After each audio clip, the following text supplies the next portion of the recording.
you could, and then it would eventually set up like this wavy rhythm effect and it would float off on the ground. But just for a moment, I considered the possibility that I had a haunted pool table, you know? So, that's that level of suggestion, is interesting. That can be translated into DMing as well, right? So we talk about like how a little bit of suggestion lets the player's imaginations kind of like run wild. So Mm-hmm.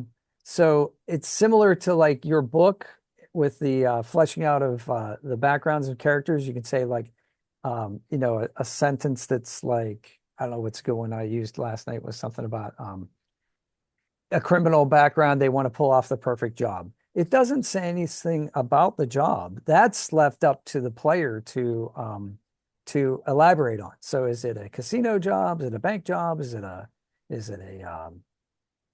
find and replace? Is it a rescue from kidnapping? I mean, what's the job?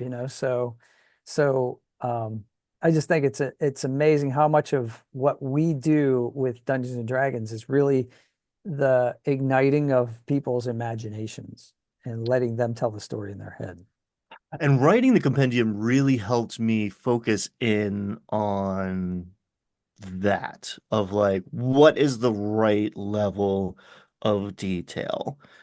How can I like plant a seed that's like the smallest unit of information, inspiration that will expand into like the person on the receiving end's mind so that you will run with this, you will build connections around it. Um, and that has deeply affected my dungeon master style in the last year or so.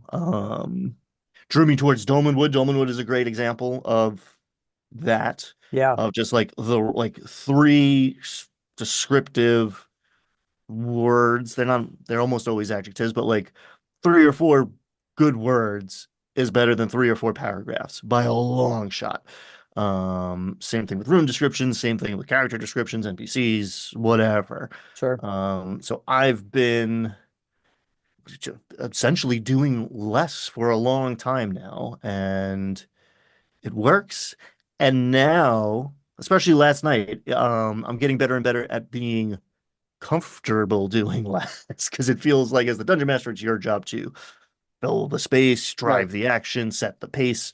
Um, and from the other side, I want more player agency and control and involvement. And I do let my players set the tone to a large degree. Hey, here's all of the kinds of D&D. Do you gravitate more towards combat or social, or like, all right, you're in town. Do we want to RP out a whole day's worth of shopping, or do we just want to like handle the bookkeeping between